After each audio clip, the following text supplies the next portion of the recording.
الناس اتقوا ربكم الذي خلقكم من نفس واحدة وخلق منها زوجها وبث منهما رجالا كثيرا ونساء واتقوا الله الذي تساءلون به والأرحام إن الله كان عليكم رقيبا هذا بصائر للناس وهدى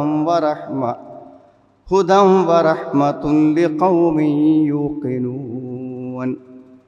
സ്നേഹമുള്ള സഹോദരി സഹോദരന്മാരെ, സത്യവിശ്വാസികളെ, സത്യവിശ്വാസിനികളെ, ജീവിതത്തിൻ്റെ എല്ലാ രംഗങ്ങളിലും അളവറ്റ ദയാപരനും പരമകാരുണികനുമായ അള്ളാഹുവിനെ അറിഞ്ഞും അവൻ്റെ കൽപ്പനാ നിർദ്ദേശങ്ങൾക്ക് കീഴ്പ്പെട്ടുകൊണ്ടും ജീവിക്കണമെന്ന് എന്നെയും നിങ്ങളെയും ഞാൻ ഓർമ്മപ്പെടുത്തുകയാണ്, എന്നോടും നിങ്ങളോടുമായി വസിയ്യത്ത് ചെയ്യുകയാണ്. സഹോദരങ്ങളെ, ആസ്വാദനത്തിന് എന്ത് വഴി എന്ന് അന്വേഷിക്കുന്ന ഒരു കാലഘട്ടത്തിലാണ് നമ്മളെല്ലാവരും ജീവിക്കുന്നത്. അവനവൻ്റെ സാമ്പത്തിക സൗകര്യങ്ങൾക്കും അറിവിനും അനുസരിച്ചുകൊണ്ട് ജീവിതത്തെ പരമാവധി ആസ്വദിക്കുക എന്നുള്ളത് മനുഷ്യൻ്റെ ഒരു സ്ഥിരമായിട്ടുള്ള ഒരു താല്പര്യമാണ്. എന്നാൽ വിശ്വാസികൾ എന്ന നിലയ്ക്ക് ഏറ്റവും ആസ്വാദകരമായ ഒരു കാര്യമാണ് നമ്മളെ സംബന്ധിച്ചിടത്തോളം ഇസ്ലാമികമായിട്ടുള്ള അറിവുകളും അതേപോലെ തന്നെ നമ്മുടെ വിശ്വാസത്തിൽ ഈമാനിലുണ്ടാകുന്ന വർധനവുകളും ഒരു വിശ്വാസിക്ക് നൽകുന്ന സന്തോഷവും ആഹ്ലാദവും അത് വാക്കുകളെ കൊണ്ട് പറഞ്ഞറിയിക്കാത്തതാണ്. എളുപ്പം മനസ്സിലാവാൻ ഒരു ഉദാഹരണം പറയുകയാണെങ്കിൽ, നമ്മളിൽ ആരെങ്കിലും ഹജ്ജോ ഉംറയോ നിർവഹിക്കുവാൻ വേണ്ടി പരിശുദ്ധ ഹറമിലെത്തിയ ആളുകൾ ആരെങ്കിലും നമ്മുടെ കൂട്ടത്തിലുണ്ടെങ്കിൽ അവർക്കറിയാം, അവിടെ നിന്ന് തിരിച്ചു പോരുമ്പോൾ എല്ലാവരും കരഞ്ഞും കണ്ണീരിലുമായിക്കൊണ്ടാണ് വരുന്നത്. മാത്രമല്ല, അത് കണ്ട് അനുഭവിച്ചതിന് ശേഷം ജീവിതത്തിലുള്ള ഏറ്റവും വലിയ അഭിലാഷമാണ്, ഇനി എനിക്ക് എന്നവിടെ പോകാൻ കഴിയും, ഞാൻ ഇനി എന്നവിടെ എത്തും. എന്താണ് നമ്മളെ അവിടെ ആകർഷിപ്പിക്കുന്ന ഘടകം? എന്താണ്? അവിടുത്തെ ഭക്ഷണമാണോ? നാം താമസിച്ച റൂമുകളാണോ? അല്ലെങ്കിൽ ഒരു വിദേശ നാട്ടിൻ്റെ കാഴ്ചകളാണ്? ഒന്നുമല്ലല്ലോ.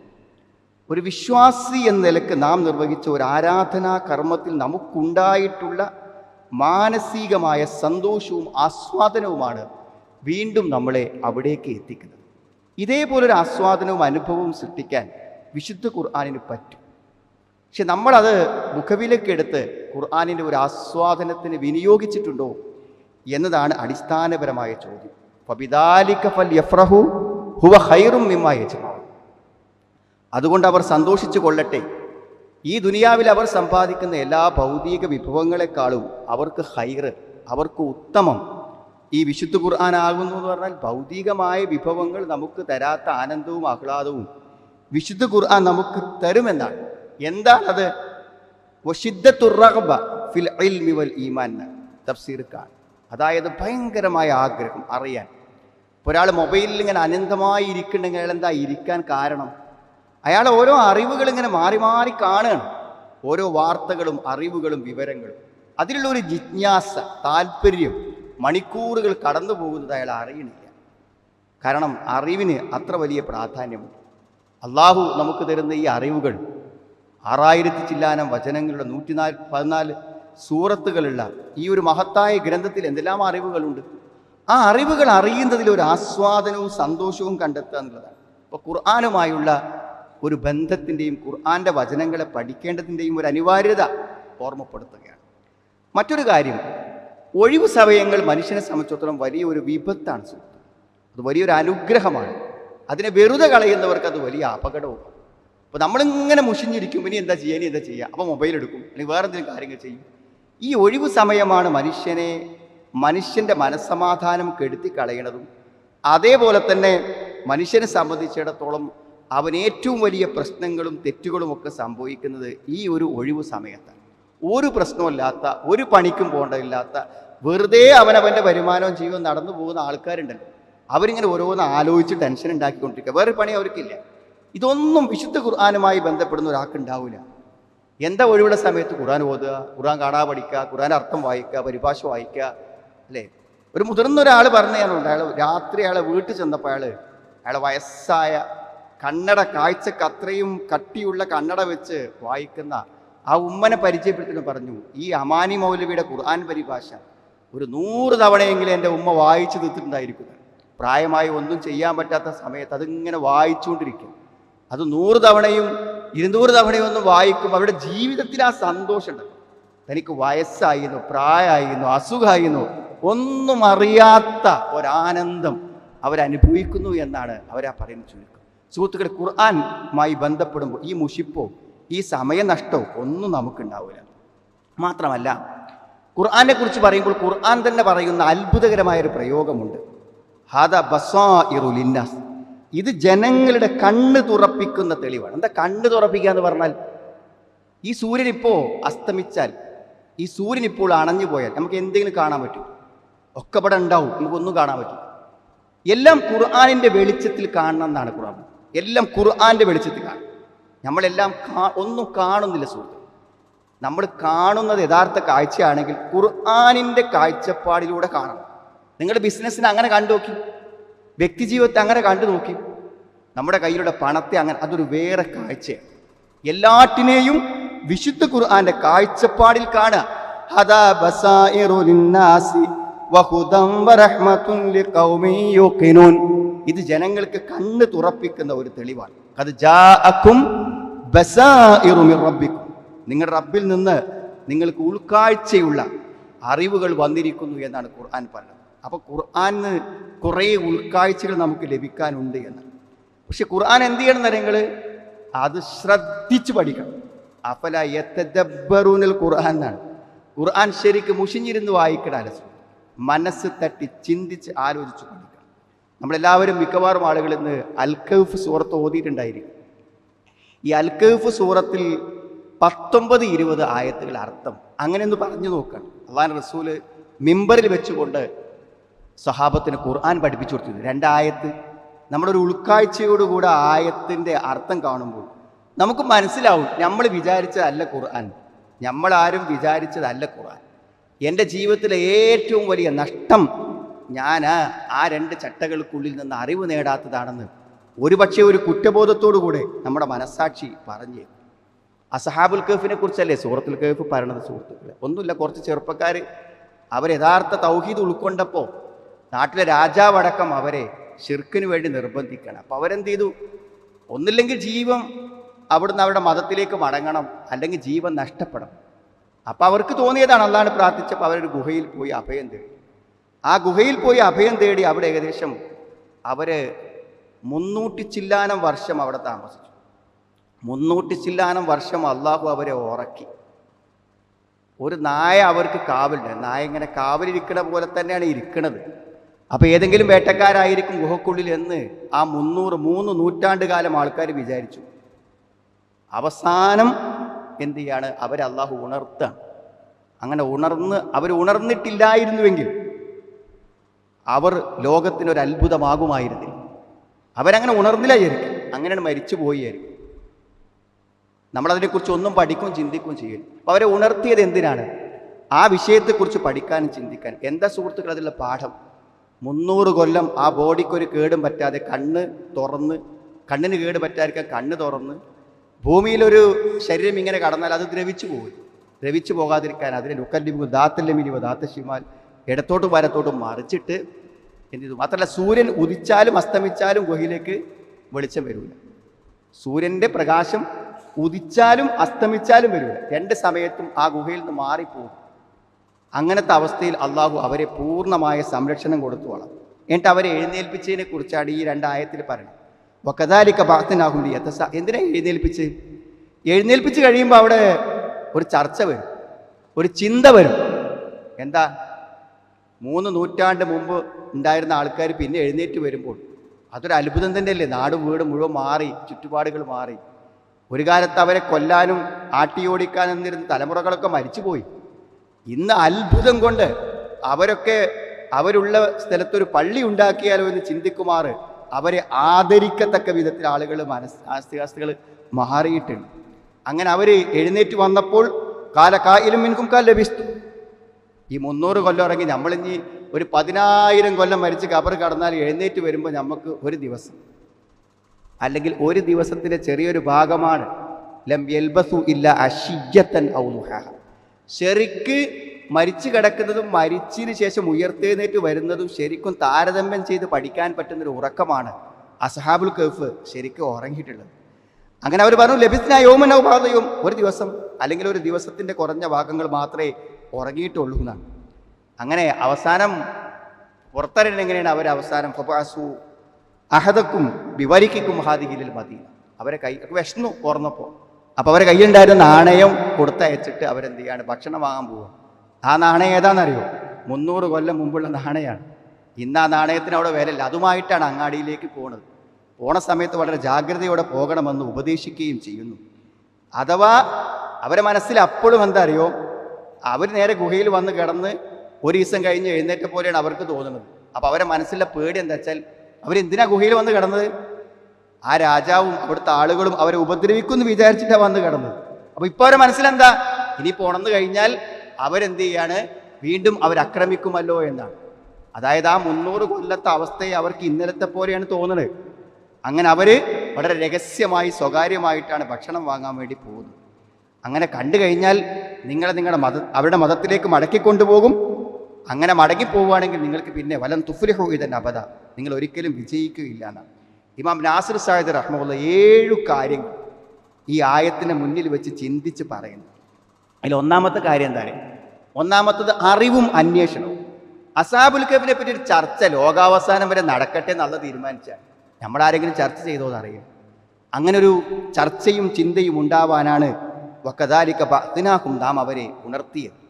ലിയതസാഅലു ബൈനഹും, അവർ പരസ്പരം ചോദിക്കാൻ വേണ്ടി. അവർ പരസ്പരം ചോദിച്ചു, എത്ര ദിവസം നമ്മൾ ഉണങ്ങിയത്. അതൊരു ഭയങ്കര അന്വേഷണമാണ്, അറിവിനെക്കുറിച്ചുള്ള അന്വേഷണവും. അൽ ഹസ്സു അലൽ ഇൽമ് വ അലൽ മുബാഹസ, അതിനുവേണ്ടി ചർച്ച ചെയ്യാം, അതിനെക്കുറിച്ച് അന്വേഷിക്കാം. സുഹൃത്തുക്കളെ, അറിയാൻ ശ്രമിക്കും. എന്ത് കാര്യം, ഇപ്പം ദുനിയാവിൻ്റെ കാര്യമാണെങ്കിലും ആഖിറത്തിൻ്റെ കാര്യമാണെങ്കിലും അറിയാനും അന്വേഷിക്കാനും ശ്രമിക്കണം എന്നാണ് പറയുന്നത്. നമ്മളൊക്കെ ചെയ്യുന്ന ജോലി, നമ്മുടെ ബിസിനസ്, അടുക്കളയിൽ ചെയ്യുന്ന ഒരു ജോലി എന്നൊരു സ്ത്രീക്ക് പോലും ആ വിഷയത്തെക്കുറിച്ച് കുറച്ചും കൂടി അറിവുണ്ടാകുകയാണെങ്കിൽ കുറേ ഭാരം കുറയും, കുറേ ബുദ്ധിമുട്ട് കുറയും. നമ്മളെന്തറിയും ഒന്നിനെക്കുറിച്ചും അറിയാൻ ശ്രമിക്കുന്നില്ല എന്നുള്ളതാണ് ഒരു കാരണം. അവർ എത്രയോ വർഷങ്ങളായി അയാൾക്ക് അങ്ങാടിയുടെ ഏറ്റവും മർമ്മഭാഗത്ത് ഒരു കടയുണ്ട്. അപ്പോൾ 50 കൊല്ലം മുമ്പുള്ള അതേ അന്നുണ്ടാക്കിയ ആ കടയിൽ തന്നെ അതേ സാധനങ്ങൾ വെച്ച് അങ്ങനെയാണ് അയാൾ കച്ചവടം ചെയ്യണം. മക്കള് വലുതായി വന്നപ്പോൾ അവർ പലപ്പോഴും പറയും, വാപ്പ ഇതൊക്കെ ഒന്ന് മാറ്റി ഒന്ന് പരിഷ്കരിച്ചാൽ നമുക്ക് കുറേ കച്ചവടം കിട്ടും. വാപ്പ സമ്മതിച്ചില്ല. വാപ്പ മരിച്ചു പോയപ്പോൾ അവർ ആദ്യം ചെയ്തത് അതൊക്കെ പൊളിച്ച് അതിനെ നവീകരിച്ചു. ഇപ്പം തരും, അന്ന് വാപ്പ കച്ചവടം തുടങ്ങിയത് മുതൽ ആ കടയിലൂടെ രാവും പകലും അങ്ങോട്ടും ഇങ്ങോട്ടും ഓടി എടങ്ങേറായി കച്ചവടം ചെയ്ത സ്ഥാനത്ത് നിന്ന് മക്കളെന്താ അറിയും, ആ ക്യാഷിൽ ഇരിക്കണേ ഉള്ളൂ, ബാക്കിയെല്ലാം അവിടെ നടക്കും. അങ്ങനത്തെ ഒരു ബിസിനസ്സായി പരിവർത്തിപ്പിച്ചു. ജീവിതത്തിൽ എന്തിനെക്കുറിച്ചുള്ള അറിവും നമുക്ക് കൂടുതൽ നൽകും. അത് ദീനിനെക്കുറിച്ചാണെങ്കിലോ, ഇപ്പോൾ പരലോകത്തെക്കുറിച്ചൊരു ബോധവും കുറച്ചൊരു വിശ്വാസവും നമുക്ക് അസ്ഹാബുൽ കഹ്ഫിനെ പറ്റി പഠിക്കുമ്പോൾ ഉണ്ടായാൽ നമ്മുടെ ജീവിതം തന്നെ മാറും, നമ്മളെല്ലാ സമീപനങ്ങളും മാറും. അറിവ് കൊണ്ട് മാത്രമേ മനുഷ്യന് മാറ്റങ്ങൾ ഉണ്ടാവുള്ളൂ. അതുകൊണ്ടാണ് അള്ളാഹു അവരെ ഉണർത്തിയിട്ട് ഒരറിവും അന്വേഷണത്തിനുമുള്ള അവസരം അസ്ഹാബുൽ കഹ്ഫിനെ കൊണ്ട് ഉണ്ടാക്കിയത് എന്നാണ് ഒരു വ്യാഖ്യാനം. രണ്ടാമത്തെ കാര്യം, അറിയാത്തത് വെറുതെ പറയരുത് എന്നാണ്. ഇപ്പം ഇന്ന് സോഷ്യൽ മീഡിയ കയറിയാൽ ആരോഗ്യപരമായ കാര്യങ്ങളെക്കുറിച്ച് ഏറ്റവും അധികം പോസ്റ്റ് ഇടുന്ന ആരാണ്? അതിനെക്കുറിച്ചൊരു അറിവില്ലാത്ത. ജീവിതത്തിൽ എല്ലാ അബദ്ധങ്ങളെയും വിളിച്ചു പറയാം, എല്ലാ അന്ധവിശ്വാസങ്ങളും. ഒരു കൊടിമരം സ്ഥാപിച്ച് ആളുകളെ മുഴുവനും അതിലേക്ക് പൈസ കൊണ്ടുവന്നിട്ട് എന്തൊക്കെ അനാശാസ്യ പ്രവർത്തനങ്ങൾ നടക്കുന്നത്. ഇതൊക്കെ അടിസ്ഥാനം എന്താ? അറിവില്ല എന്നുള്ളതാണ്. അറിവില്ലാത്തവൻ പറഞ്ഞാലും കേൾക്കാൻ ഇവിടെ ആളുകൾ തയ്യാറാണെന്നുള്ളതാണ്. 1000 രൂപ മക്കാമുക്ക് കൊടുത്തിട്ട് തോറ്റ്. അപ്പം എന്താ പറഞ്ഞത്? 1 ലക്ഷം കൊടുത്തത് ജയിക്കുള്ളൂ, 1 ലക്ഷം കൊടുക്കാത്തത് കൊണ്ടാണ് തോറ്റ്. അതാണ് സാമ്പത്തിക മതരംഗത്തുള്ള ചൂഷണങ്ങളുടെ ഒരു അവസ്ഥ. അപ്പം അറിവില്ലാത്ത പറയുന്നത്. അവസാനം ഇവർ പറഞ്ഞ കാര്യം, കാലു റബ്ബുക്കും അഅലമു ബിമാ ലബിസ്തു. തർക്കിച്ചിട്ട് അവസാനം തീരുമാനമാവണില്ല. നിങ്ങൾ എത്രയാണോ താമസിച്ചത് അത് അറിയുന്ന ഒരാളുണ്ട്. അതാരാണ്? അള്ളാഹു. അള്ളാഹു പറയുന്ന അറിവാണ് ആത്യന്തികമായ അറിവ്. വമൻ അസ്തഖു മിനല്ലാഹി ഖീല. അതുകൊണ്ട് സുഹൃത്തുക്കളെ, എന്ത് വിഷയത്തിലും അള്ളാഹുവിൻ്റെ കൽപ്പനകളെയും നിർദ്ദേശങ്ങളും ആ അറിവുകൾക്ക് നമുക്ക് വലിയ പ്രാധാന്യം. നമ്മുടെ ബിസിനസ്സിലായാലും ഒരാൾ തീരുമാനിക്കണത്, ഞാൻ എത്ര ചെറിയ ബിസിനസ് ആയാലും എത്ര തന്നെ എൻ്റെ ബിസിനസ്സിൽ എന്ത് പ്രശ്നങ്ങൾ വന്നാലും ഞാനൊരു ലോണും തൊടൂല. ഒരാൾ തീരുമാനിച്ചാൽ ആ അറിവ് അള്ളാഹിൻ്റെ അടുത്ത് നിന്ന് കിട്ടുന്ന അറിവാണ്. ആ അറിവ് അയാൾ മുറുകെ പിടിച്ചാൽ അയാൾ വിജയിക്കും, ഒരു സംശയം. യഥാർത്ഥ അറിവുകൾ അറിയാൻ ശ്രമിക്കുക. ഊഹങ്ങളുടെയും അതേപോലെ അടിസ്ഥാനരഹിതമായ അറിവുകളിലും നമ്മൾ നിലകൊള്ളാൻ പാടില്ല എന്നാണ് അവരെത്ര ദിവസം ഉറങ്ങി എന്ന തർക്കത്തിൻ്റെ തീരുമാനമായിട്ട് അവസാനം പറഞ്ഞത്. കാലൂ റബ്ബുക്കും അഅലമു ബിമാ ലബിസ്തും, നിങ്ങൾ എത്രയാണ് ഉറങ്ങിയത് എന്ന് അറിയുന്നവൻ അള്ളാഹുവാണ്. അവസാനം അള്ളാഹുവിലേക്ക് മടക്കുമ്പോൾ യഥാർത്ഥ അറിവുള്ളവനിലേക്ക് മടക്കുകയാണ് ചെയ്യുന്നത്. മൂന്നാമത് ഇതിൻ്റെ വ്യാഖ്യാനമായി പറഞ്ഞിട്ടുണ്ട് എന്താ വെച്ചാൽ, നമ്മൾ ഓരോ കാര്യങ്ങൾ ചെയ്യാൻ കഴിവുള്ളവരെ ചുമതലപ്പെടുത്താമെന്നാണ്. ഞാൻ നേരത്തെ പറഞ്ഞല്ലോ, ഉൾക്കാഴ്ച എന്ന് പറഞ്ഞാൽ എല്ലാറ്റിലും ഖുർആൻ നമുക്ക് കാഴ്ചപ്പാട് തരും. നമ്മൾ തന്നെ ഇടങ്ങേറാകേണ്ട, അറിയുന്ന ആളുകളെ നമുക്ക് ചുമതലപ്പെടുത്താം. അപ്പോൾ അവർ ഉണർന്നപ്പോൾ അവരെല്ലാവരും പാടെ ഭക്ഷണം വാങ്ങാൻ പോയോ? എല്ലാവരും കഴിക്കാൻ പോയോ? അവരെ കൂട്ടത്തിൽ നിന്ന് അത് വാങ്ങാൻ പറ്റുന്ന ഒരാളെ ഫബഅസു അഹദക്കും ബിവരിഖിക്കും ഹാദിഹി ഇലൽ മദീന, ഈ പട്ടണത്തിലേക്ക് ഒരാളെ അവർ പറഞ്ഞേക്കണം.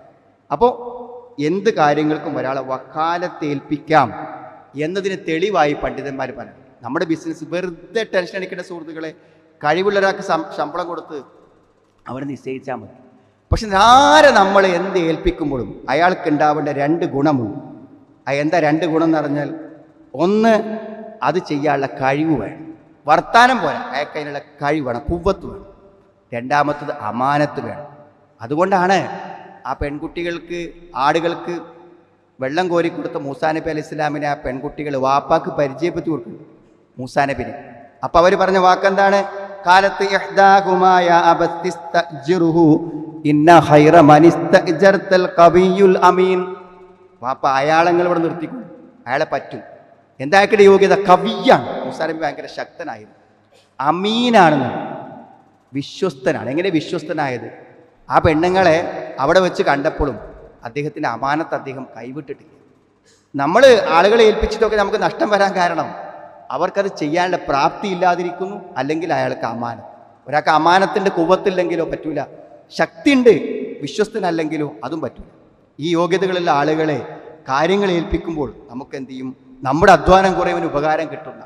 നോക്കൂ നിങ്ങൾ, ഒരു കഥയിൽ നിന്ന് എത്ര അത്ഭുതകരമായ പാഠങ്ങളാണ് നമുക്ക് മനസ്സിലാക്കി തരുന്നത്. പിന്നെ അവിടെ പറയുമ്പോൾ ഒരു അസ്കാമെന്ന് ഭക്ഷണം കൊടുന്നാൽ പോരാ, ഏറ്റവും നല്ല ഭക്ഷണം കൊണ്ടുവരണം. അസ്കാ ത്വആമൻ, ഏറ്റവും നല്ല ഭക്ഷണം കഴിക്കുകയാണെങ്കിൽ ഏറ്റവും നല്ല ഭക്ഷണം കഴിക്കേണ്ടത്. എന്തെങ്കിലും ഷുഗറോ ബുദ്ധിമുട്ടോ വരുമ്പോൾ ഈ ഭക്ഷണമൊക്കെ ഒന്ന് ക്രമീകരിക്കാന്നല്ല. ജീവിതത്തിൻ്റെ എല്ലാ സമയത്തും ഭക്ഷണം കഴിക്കുന്നതിൻ്റെ അളവിലും എന്ത് കഴിക്കണമെന്നതും എപ്പോൾ കഴിക്കണം എന്നതിനൊക്കെ ഏറ്റവും നല്ല ഭക്ഷണം കഴിക്കണം. വലാ തുസ്രിഫു എന്നാണ്. നിങ്ങൾ എന്ത് ചെയ്യരുത്? അമിതത്വം ദൂർത്ത് കാണിക്കണം. ആ കഴിക്കുന്ന ഭക്ഷണം നല്ലതായിരിക്കണം, അത് ഇസ്ലാമിക മര്യാദകളിൽ നിന്നോടായിരിക്കണം. ഫൽയൻദുർ അയ്യുഹാ അസ്കാ ത്വആമൻ ഫൽയഅതികും ബിറിസ്ഖിൻ മിൻഹു. നല്ല ഭക്ഷണം, അസ്ക, ഏറ്റവും നല്ല ഭക്ഷണം കൊണ്ടുവരാനാണ് അവരോട് ആവശ്യപ്പെടുന്നത്. നല്ല ഭക്ഷണമാണ് കഴിക്കേണ്ടത്. അത് അന്വേഷിച്ച് കണ്ടെത്തി ആ സൂക്ഷ്മത പാലിക്കണം. എന്നാൽ ഇസ്ലാമിക നിയമങ്ങളെ പാലിക്കണം എന്നാണ്. അഞ്ചാമതായിട്ട് ഈ ആയത്തിൻ്റെ വ്യാഖ്യാനത്തിൽ ഇമാം നാസിർ സാദി റഹ്മത്തുള്ളാഹി വിശദീകരിക്കുന്ന കാര്യം, ഈ പോണ ആൾക്കാരുണ്ടല്ലോ, ആ പോണവരോട് പറയുന്നുണ്ട്, വൽ യതലത്തഫ്, നീ എന്ത് ചെയ്യണം? ഏറ്റവും അധികം ജാഗ്രത പാലിക്കണം, സൂക്ഷ്മത പാലിക്കണം. കാരണം നമ്മൾ ഈ ഗുഹയിൽ കിടക്കുന്നുണ്ട് എന്നുള്ള വിവരം അവരറിയാത്തത് കൊണ്ടാണ് നമ്മളിവിടെ സുരക്ഷിതരായി നിൽക്കുന്നത്. ഇവർ ഈ 300 കൊല്ലം കഴിഞ്ഞൊന്നും അറിഞ്ഞിട്ടില്ല. അതുകൊണ്ട് പോണ സമയത്ത് പോയി യൽഹറു ആലി, നിങ്ങളെ അവരറിയുകയാണെങ്കിൽ നമ്മളെ പിടിച്ചു കൊണ്ടുപോകും, എന്നിട്ട് നമ്മളെ മതം മാറ്റും, അല്ലെങ്കിൽ നമ്മളെ എറിഞ്ഞു കൊല്ലും ജീവനോടുകൂടി. അപ്പം അതുകൊണ്ട് നീ ആരും അറിയാതെ പോകണം. ഇതിലെന്താ അദ്ദേഹം പറഞ്ഞാൽ, മറ്റുള്ളവർക്ക് ബുദ്ധിമുട്ടുണ്ടാക്കുന്ന രൂപത്തിൽ നമ്മൾ എന്ത് ചെയ്യരുത്?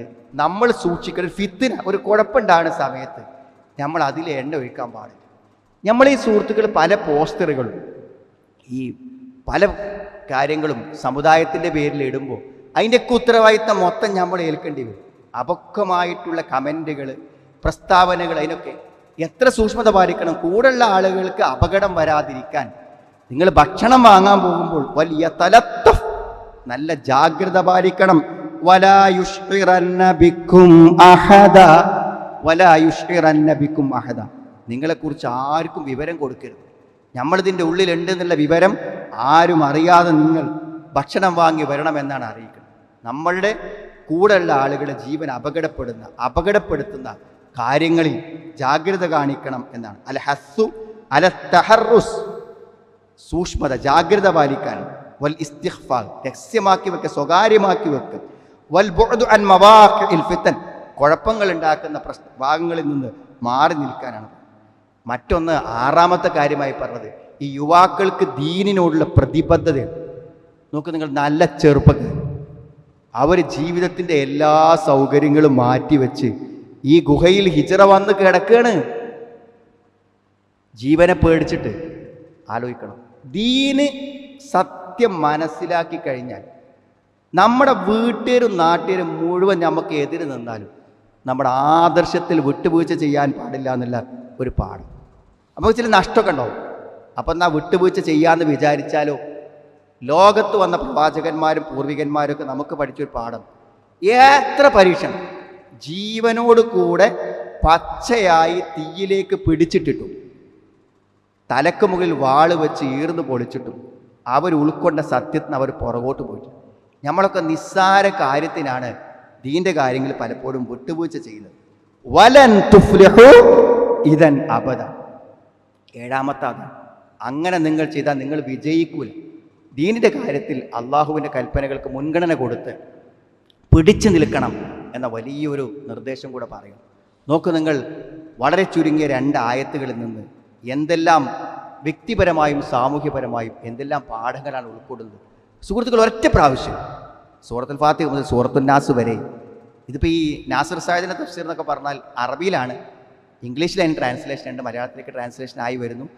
നമ്മൾ ആ ഒരു തഫ്സീറിൽ ഒരായത്തിന് കൊടുക്കുന്ന വിശദീകരണം എത്ര സംക്ഷിപ്തമാണെന്ന് അറിയുങ്ങൾ. ഒരു പാരഗ്രാഫ് പോലും ഉണ്ടാവില്ല, വളരെ 1-2 വരികളെ കൊണ്ട്. പക്ഷെ ഒരൊറ്റ വാള്യമാണ്. അതൊക്കെ അതിൻ്റെ ഒരു ഭാഷം വായിച്ച് തീർക്കാൻ പറ്റുമെങ്കിൽ നമ്മുടെ ജീവിതത്തിൽ കിട്ടുന്ന ഒരനുഭൂതി, സന്തോഷം, അറിവ് കണക്കില്ലാത്ത. അതുകൊണ്ട് സുഹൃത്തുക്കളെ, ഖുർആൻ പഠിക്കാനും ഒരു സമയം നമ്മുടെ ജീവിതത്തിൽ നീക്കി വെക്കുക. ഖുർആനിലൂടെ ഉൾക്കാഴ്ച ഉണ്ടാകുക. ജീവിതത്തിൻ്റെ എല്ലാ കാര്യങ്ങളിലും ആ ഉൾക്കാഴ്ചയോടുകൂടെ ജീവിക്കുക. മനസ്സമാധാനവും മനസ്സന്തോഷവും ഉള്ള ഒരു ജീവിതവും വിശുദ്ധ ഖുർആനിലൂടെ സന്തോഷം കണ്ടെത്താനുള്ള അറിവും അല്ലാഹു നമുക്ക് എല്ലാവർക്കും പ്രദാനം ചെയ്യുമാണ്.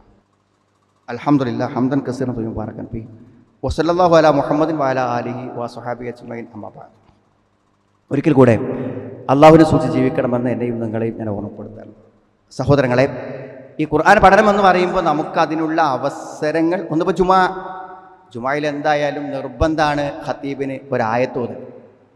ഒരായത്തോതറിന് ഒരായത്തിനെ കുറിച്ചെങ്കിലും പറഞ്ഞു കൊടുക്കണം ഒരു വെള്ളിയാഴ്ച എന്നുള്ളത് നിർബന്ധമാണ്. അപ്പോൾ അതുകൊണ്ട് നമുക്ക് തന്നെ അറിയാം, ജുമാക്ക് അത്തരം ഖുതുബകളും ഖുർആനികമായിട്ടുള്ള അറിവുകളും നേടാൻ വേണ്ടി വളരെ ബുദ്ധിമുട്ടി പള്ളികൾ തിരഞ്ഞു പോകുന്ന ആൾക്കാരുണ്ട്. അതങ്ങനെ കുറച്ച് ബുദ്ധിമുട്ടിയാലും വിഷമിച്ചാലും പാർക്ക് ചെയ്യാൻ കുറച്ച് വിഷമമുണ്ടായാലും എനിക്കത് കേൾക്കണം. അതാ ആ ഒരു ഇൽമും ഈമാനും കിട്ടാനുള്ളൊരു താല്പര്യമാണ്. അതേപോലെ ഖുർആൻ പഠിക്കുന്ന പ്രാദേശികമായിട്ടുള്ള ഖുർആൻ സ്ഥിരമായി പഠിക്കുന്ന ആഴ്ചയിൽ 1 മണിക്കൂറൊക്കെ പഠിപ്പിക്കുന്ന സ്ഥലങ്ങളുണ്ട്. അതേപോലെ നമ്മുടെ റേഡിയോയിലൂടെ ഖുർആൻ്റെ പഠനങ്ങൾക്കും ധാരാളം അവസരങ്ങളുണ്ട്. എങ്ങനെയെങ്കിലുമൊക്കെ നമ്മുടെ ഒഴിവുള്ള സമയങ്ങളിൽ വിശുദ്ധ ഖുർആനിൽ നിന്ന് അറിവുകൾ കിട്ടി അതൊരു ആസ്വാദനവും അനുഭവമാക്കി മാറ്റാനുള്ള ഒരു മനസ്സ് നമുക്ക് എല്ലാവർക്കും ഉണ്ടാവണം. അള്ളാഹു ഖുർആൻ പഠിക്കുകയും പഠിപ്പിക്കുകയും ചെയ്യുന്ന ആ ഉത്തമന്മാരിൽ നമ്മളെല്ലാവരെയും ഉൾപ്പെടുത്തുമാറാവട്ടെ. നമുക്കും നമ്മുടെ കുടുംബത്തിനും എല്ലാവർക്കും ഖുർആനികമായ അറിവ് ലഭിക്കുവാനുള്ള തൗഫീഖ് അള്ളാഹു നമുക്ക് പ്രദാനം ചെയ്യുമാറാവട്ടെ. അള്ളാഹു ഞങ്ങൾ വന്നുപോയ തെറ്റുകളെ, കുറ്റങ്ങളെ ഞങ്ങൾക്ക് നീ പുറത്തു മാപ്പാക്കി തരണമെന്ന്. അള്ളാഹു ഞങ്ങളുടെ എല്ലാ തെറ്റുകളെയും പാപങ്ങളെയും ഞങ്ങൾക്ക് പുറത്തു തരണമേ റഹ്മാനെ.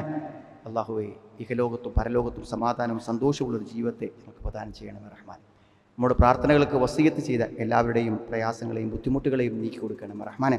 അല്ലാഹുമ്മ ഫിൽ മുഅ്മിനീന വൽ മുഅ്മിനാത്ത് റബ്ബന സ്രിഫ് അന്നാ അദാബ ജഹന്നം ഇന്ന അദാബഹാ കാന ഗറാമ ഇന്നഹാ സാഅത് മുസ്തഖറൻ വ മുഖാമ റബ്ബനാ ഹബ് ലനാ മിൻ അസ്വാജിനാ വ ദുർരിയ്യാതിനാ ഖുർറത അഅ്യുൻ വജഅൽനാ ലിൽ മുത്തഖീന ഇമാമ റബ്ബനാ തഖബ്ബൽ മിന്നാ ഇന്നക അൻതസ് സമീഉൽ അലീം വതുബ് അലൈനാ ഇന്നക അൻതത് തവ്വാബുർ റഹീം റബ്ബനാ ആതിനാ ഫിദ് ദുനിയാ ഹസന വഫിൽ ആഖിറതി ഹസനതൻ വഖിനാ അദാബന്നാർ